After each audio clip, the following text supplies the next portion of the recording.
He was the most exciting man on earth, I really swear. Hollywood in the 1950s was a dazzling, unpredictable world, and Angie Dickinson found herself stepping directly into the middle of it.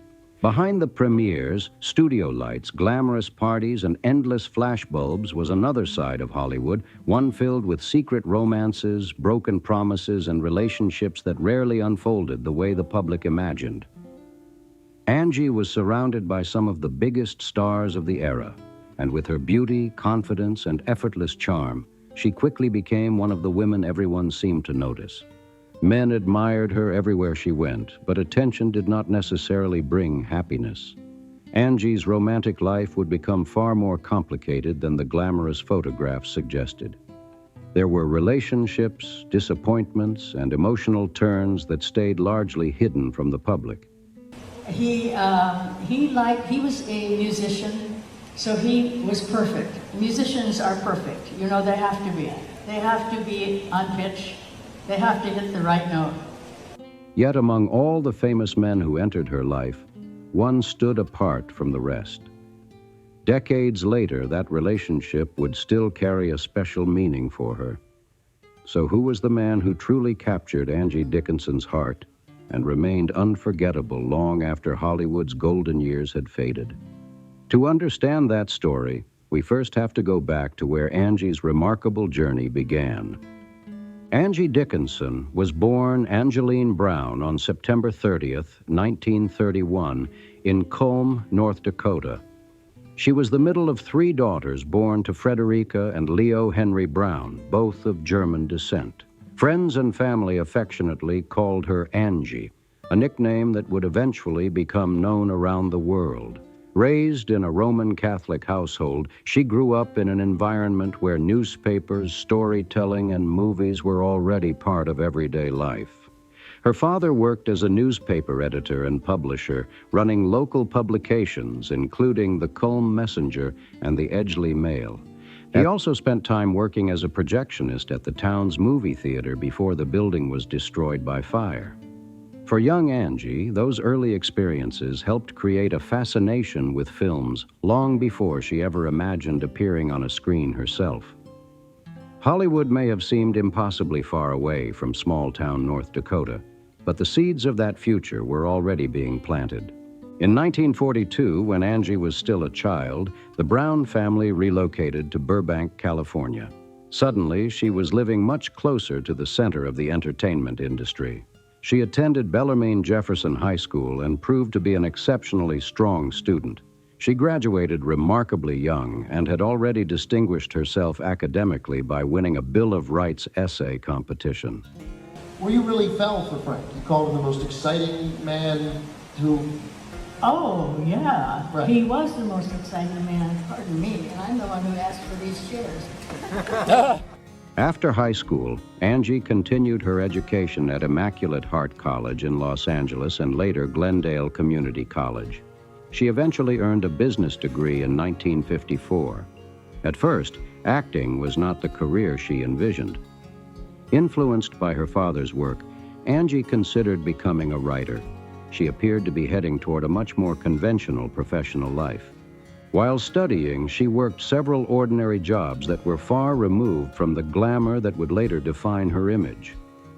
Between 1950 and 1952, she worked as a secretary at Lockheed Air Terminal, the airport later known as Bob Hope Airport, and also spent time working in a parts factory. At that stage, she was simply a young woman building a future with no guarantee that Hollywood would ever become part of it. Her personal life was also changing. In 1952, she married football player Gene Dickinson. Although the marriage itself would not last forever, Angie kept the surname, and Angie Dickinson soon became one of the most recognizable names in entertainment. Her entry into show business happened almost by accident. Angie entered a local beauty competition connected to the Miss America pageant and finished second. She did not win the crown, but the exposure proved far more valuable than the title itself. Frank knew his work so well that he didn't help you much to help yourself. A casting agent noticed her and helped secure an appearance as one of several showgirls on the Jimmy Durante Show. It was a small opportunity, but it placed her in front of television audiences and, more importantly, people inside the industry. A television producer saw something in her and encouraged Angie to seriously consider acting. Rather than dismissing the suggestion, she began studying the craft and learning how to perform on camera. Soon, NBC was inviting her to appear on variety programs, including the Colgate Comedy Hour. What had started as an unexpected opportunity was quickly becoming a real career. And somewhere during those early years, Angie crossed paths with another rising force in entertainment, Frank Sinatra. Their meeting would become much more significant than either of them could have known at the time. What began as a connection inside the same glamorous Hollywood circle developed into a friendship that would stretch across decades, surrounded by rumors, affection, and questions about just how deep their relationship truly went. By the end of 1954, Angie was ready to move beyond variety television and into acting roles. And the exact lyric that he's supposed to sing, and so prepared to do a recording that he knows when he's good and when he got it, and why would he do it again? On New Year's Eve, she made an early dramatic appearance on Death Valley Days, helping launch the next stage of her career. From there, the opportunities began arriving quickly. She appeared across a growing list of television programs, including Matinee Theater, Buffalo Bill Jr., City Detective, Gunsmoke, and other popular productions of the era. Westerns, crime dramas, and anthology shows gave her the chance to prove she was more than simply a beautiful face.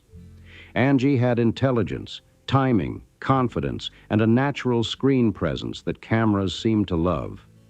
By 1956, Angie Dickinson was steadily establishing herself as one of television's most promising young actresses. She appeared in The Life and Legend of Wyatt Earp, followed by Have Gun, Will Travel the next year. By the way, he's a great actor. Yeah, he's a sensational and a talented man. Roles in Colt 45, Perry Mason, Mike Hammer, Wagon Train, and Men into Space followed, each giving Angie another opportunity to prove she was more than simply a glamorous face. Her versatility quickly became one of her greatest strengths. Angie could play a troubled wife, a calculating conspirator, or a vulnerable woman caught in dangerous circumstances. She later appeared in Dr. Kildare, The Fugitive, and 2 episodes of the Alfred Hitchcock Hour, comfortably moving between crime, drama, westerns, and suspense. Her film career had started more quietly with small and sometimes uncredited appearances in movies like Lucky Me and Man with the Gun. But in 1956, she received her first starring opportunity in Gun the Man Down, appearing alongside James Arness. More substantial roles followed, allowing Angie to develop a screen identity very different from many of Hollywood's famous blonde bombshells. Rather than imitate stars like Marilyn Monroe or Jane Mansfield, Angie embraced a more natural honey blonde appearance and combined sensuality with intelligence and confidence. She appeared in westerns like Shootout at Medicine Bend and darker crime pictures such as Cry Terror, gradually proving she could handle increasingly demanding material. Every night they really loved each other's work, and loved playing with each other. Then came the movie that changed everything. In 1959, director Howard Hawks cast Angie as Feathers in Rio Bravo. Playing a confident, flirtatious gambler opposite her childhood idol, John Wayne, Angie suddenly found herself surrounded by major stars, including Dean Martin and Ricky Nelson. Yet she never disappeared into the background. Her chemistry with Wayne and relaxed confidence made Feathers one of the film's most memorable characters. Hollywood was finally paying serious attention, but success also brought frustration. Angie was reportedly unhappy when Hawks transferred her personal contract to a major studio without her knowledge. Rather than allowing the setback to derail her career, she continued moving forward. The 1960s brought a steady stream of prominent films. Angie appeared alongside Richard Burton in The Bramblebush before joining Frank Sinatra, Dean Martin, and the rest of the star-packed cast of Ocean's 11. Yeah, he just was an exciting man. She followed that with The Sins of Rachel Cade, Rome Adventure, and Jessica, demonstrating an ability to shift easily between romance, drama, comedy, and darker material. By this point, Angie had become a genuine Hollywood sex symbol without allowing that image to completely define her.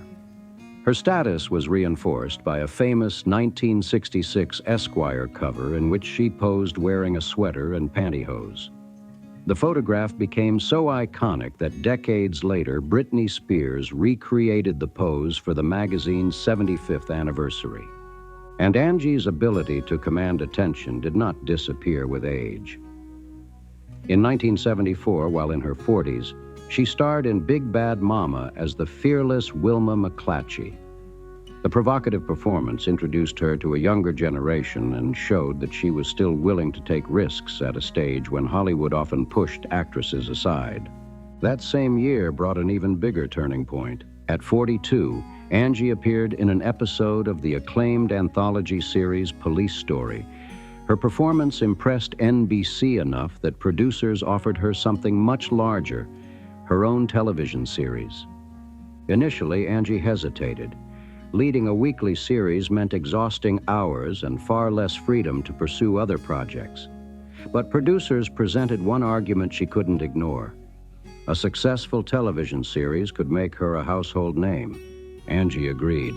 Policewoman premiered in 1974, with Dickinson starring as Sergeant Suzanne Pepper Anderson, an LAPD officer frequently sent undercover. The role transformed her television career almost overnight. Angie was no longer simply appearing beside Hollywood's biggest stars. Now she was carrying the show herself. Policewoman became a breakthrough for female-led television dramas, proving that audiences would tune in every week to watch a woman command an hour-long crime series. Angie Dickinson's portrayal of Sergeant Pepper Anderson was tough, intelligent, unpredictable, and impossible to ignore. Alongside Earl Holliman, Charles Deerkop, and Ed Bernard, she became the unmistakable center of Policewoman. Within its first year, the series reached #1 in several countries, turning Dickinson into an international television star. Her performance earned her a Golden Globe and 3 Emmy nominations. But decades later, Angie admitted the experience came at a price. In a 2019 interview, she revealed that she regretted accepting the series, not because of the character, but because of the relentless workload. Producing a weekly television drama consumed enormous amounts of time and limited her ability to pursue movies and other interests. One reason she stayed was the idea that Pepper Anderson could become a role model. In 1974, seeing a woman portrayed as a capable police officer on primetime television was still unusual. Policewoman helped change that image, and police departments reportedly experienced increased interest from female applicants during the show's popularity.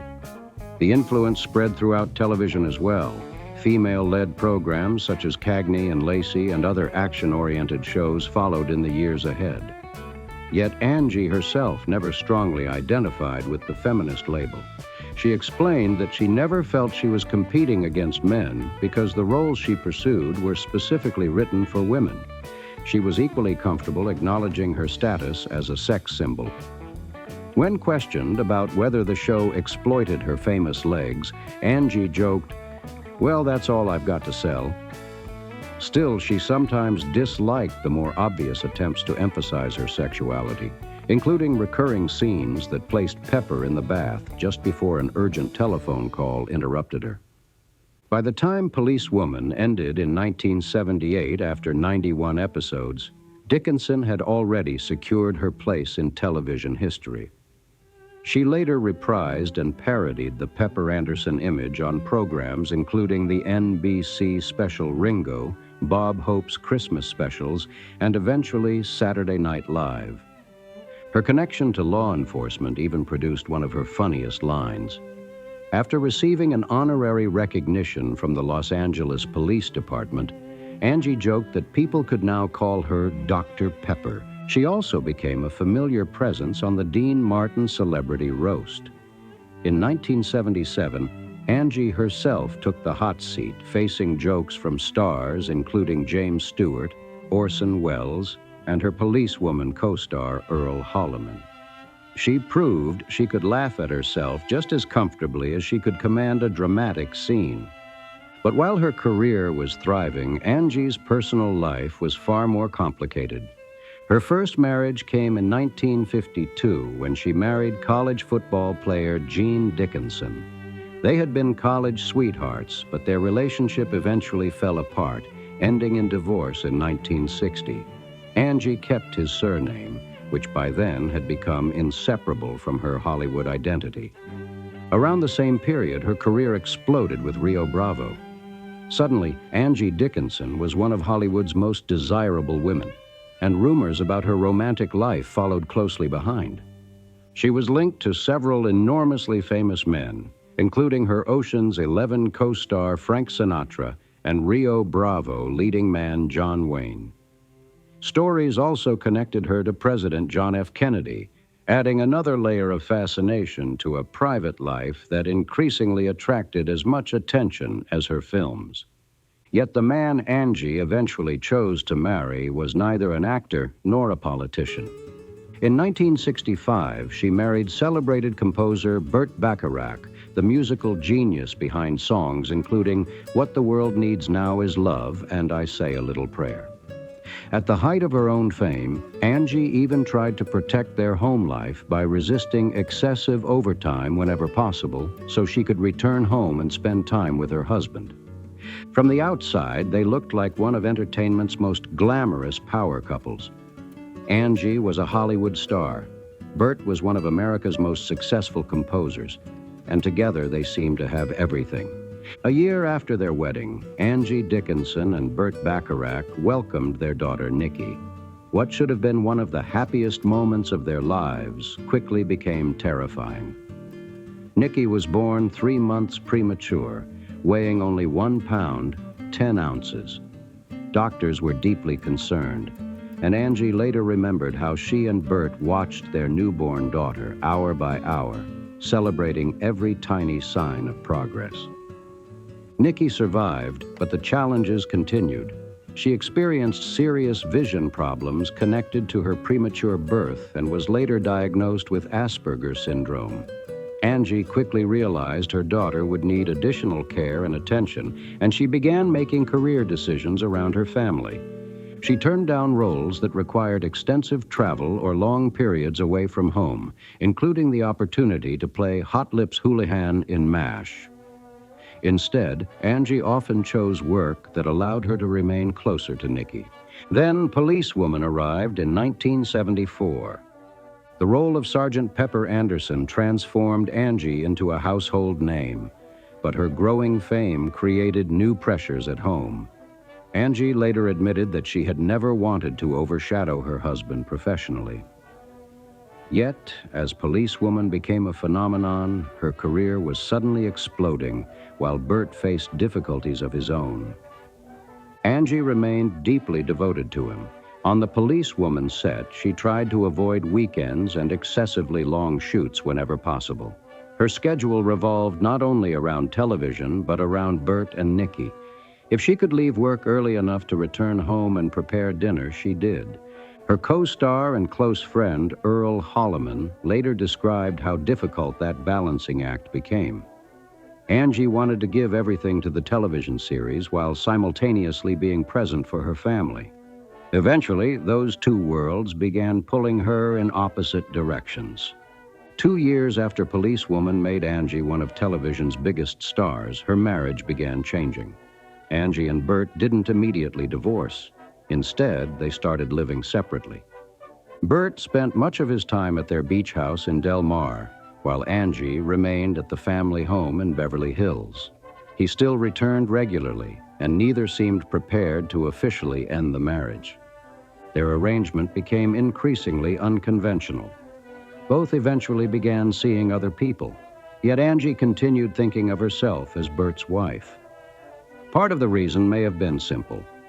Despite everything happening between them, she still loved him. After roughly 5 years of separation, their marriage officially ended in 1981. Looking back, Angie sometimes blamed herself. She believed the exhausting schedule of policewoman contributed to the distance between them, once remarking, "I'd have left me too." Bert later married songwriter Carol Byers Sager.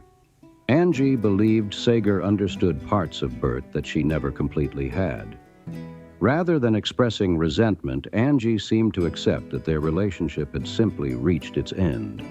Through everything, Nicky remained the connection between them. Like her father, Nicky loved music and played the drums. Angie remembered her daughter as someone with a personality very different from her own. Nicky once joked to her glamorous mother, "We're never going to be equally feminine."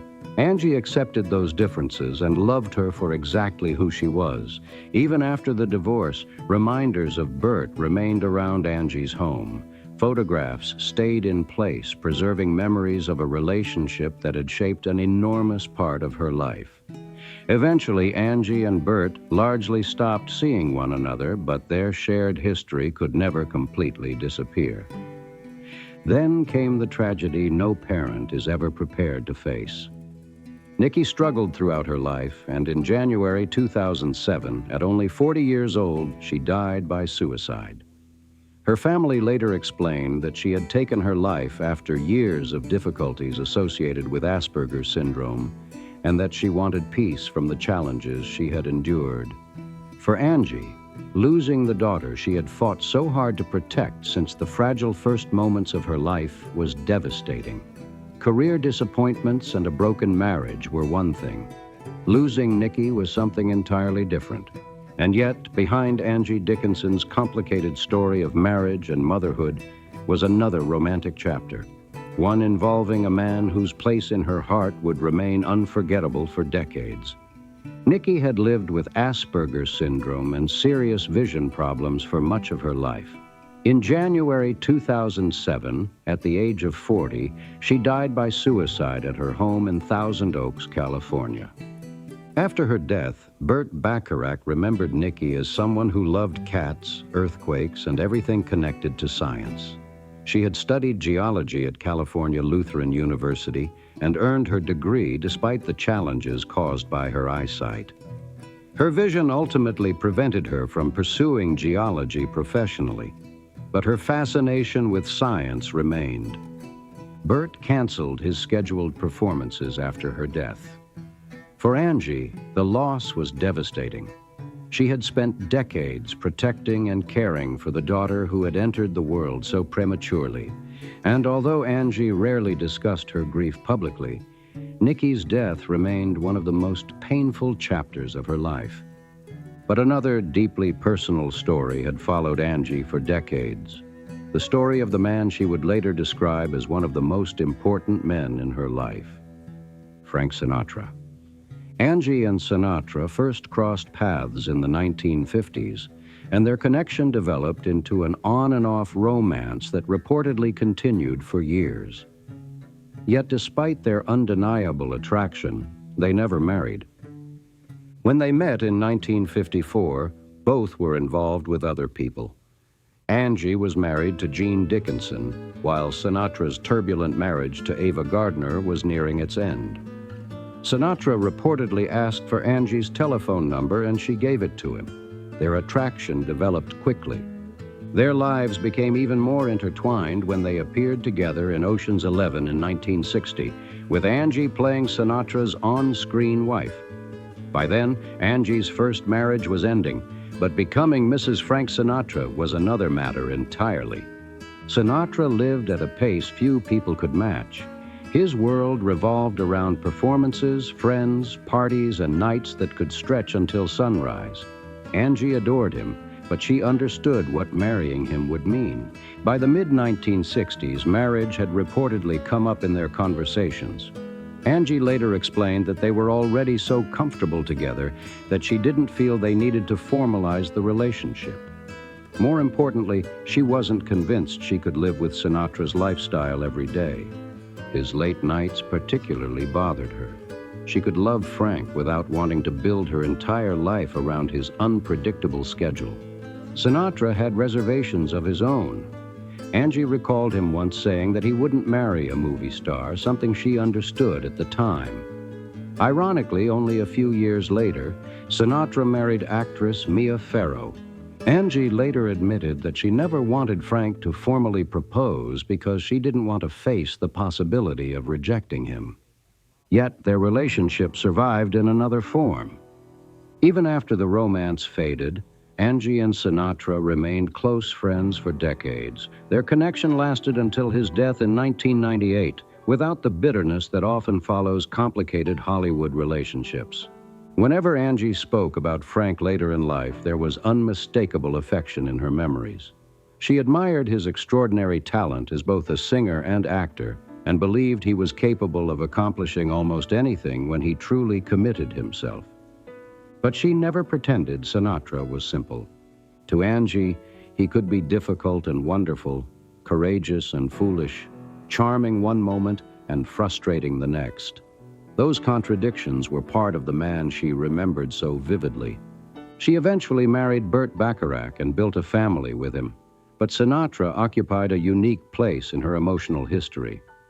Decades later, simply remembering him could still make her smile.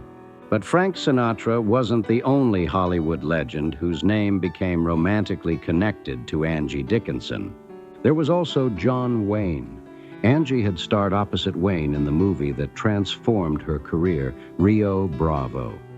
Their chemistry was impossible to miss, and before long, rumors began spreading that something more had happened between them, away from the cameras. So was John Wayne really another one of Angie Dickinson's secret romances? Or did audiences simply mistake convincing chemistry for something that never actually happened? John Wayne worked opposite some of Hollywood's greatest leading ladies, but Angie Dickinson clearly left a powerful impression on him. Despite being 24 years older than Angie, Wayne connected with her immediately, and their chemistry would eventually help create one of the most memorable relationships in Western cinema. Their first shared film was I Married a Woman in 1958, where Wayne appeared briefly as himself. Years later, they crossed paths again in the 1966 war drama Cast a Giant Shadow, but neither film came close to what happened when Howard Hawks placed them together in Rio Bravo. Released in 1959, Rio Bravo has only grown in reputation over the decades. Angie played Feathers, a confident gambler who gradually develops feelings for Wayne's sheriff, John T. Chance. Their scenes gave audiences something they rarely saw from Wayne, a softer, more playful and romantic side. Wayne was usually the hardened cowboy who rode into danger rather than romance. But opposite Angie, that familiar persona changed. Their teasing conversations and effortless chemistry made the relationship believable without overwhelming the larger story. Angie later credited Wayne for making those scenes work. She remembered him as surprisingly charming and even adorable while filming their romantic moments. In her view, Rio Bravo revealed a side of Wayne that audiences rarely got to see. Wayne seemed equally impressed. Although many fans assume Maureen O'Hara was his favorite female co-star because of their famous partnership across several films, Wayne had extraordinary praise for Angie. According to Michael Munn's book, John Wayne, The Man Behind the Myth, Wayne remembered the production as fortunate to have Dickinson because she possessed beauty, sex appeal, and intelligence. More importantly, he reportedly considered her one of the finest actresses he ever worked with. That admiration is obvious when watching Rio Bravo. Angie never appears intimidated by Wayne's enormous screen presence. Feathers challenges him, flirts with him, and occasionally leaves the tough sheriff unsure how to respond. Their chemistry helps humanize his character while giving Angie plenty of opportunities to steal the scene herself. Of the 3 movies they shared, Rio Bravo was easily their most important collaboration. Their appearances together in I Married a Woman and Cast a Giant Shadow were relatively limited, while Rio Bravo gave their characters enough time to develop a genuine emotional connection. The movie itself became much larger than either performance. Alongside Wayne and Dickinson were Dean Martin, Ricky Nelson, and Walter Brennan, creating an ensemble that helped turn the film into one of Howard Hawks' most celebrated works. The combination of suspense, humor, romance, and action gave Rio Bravo a style that influenced filmmakers for generations. Its reputation continued growing long after its original release. The American Film Institute later recognized it among notable westerns, and in 2014, the Library of Congress selected Rio Bravo for preservation in the National Film Registry for its cultural, historical, and aesthetic significance. Director John Carpenter was also famously influenced by the movie, using its basic siege concept as inspiration for his 1976 thriller Assault on Precinct 13. But for audiences fascinated by Angie Dickinson and John Wayne, the question remained much more personal. Their chemistry looked remarkably natural. Wayne openly admired her talent and beauty, while Angie remembered seeing a warm, charming side of the Duke that few others experienced on screen. Naturally, Hollywood gossip eventually turned that chemistry into something more. For years, rumors suggested that Feathers and Sheriff Chance weren't the only ones attracted to each other. Some wondered whether Angie and Wayne had carried their romance beyond the cameras. More than 6 decades after its release, Rio Bravo remains one of the most celebrated and rewatchable westerns ever made. Much of that lasting appeal comes from its remarkable cast. John Wayne and Angie Dickinson are undeniable highlights, but Dean Martin, Ricky Nelson, Ward Bond, John Russell, and Walter Brennan each bring something memorable to the story. For many critics, the film also represents director Howard Hawks at his very best. He managed to balance gunfights, tension, humor, friendship, and romance without allowing any single element to overwhelm the others. And at the center of its romantic side was the unexpected chemistry between Wayne and Dickinson. Their connection seemed effortless. Angie brought out a warmer and more vulnerable side of Wayne, while he gave her the space to make Feathers confident, intelligent, and unforgettable. Whatever happened away from the cameras, their performances created something audiences still notice today. But when it comes to Angie's personal life, John Wayne was never the man who ultimately occupied the most important romantic place in her memories. That distinction belonged to Frank Sinatra. Their relationship was complicated from the beginning. They were lovers at different points, close friends for decades, and two people who clearly understood each other in ways outsiders couldn't always see.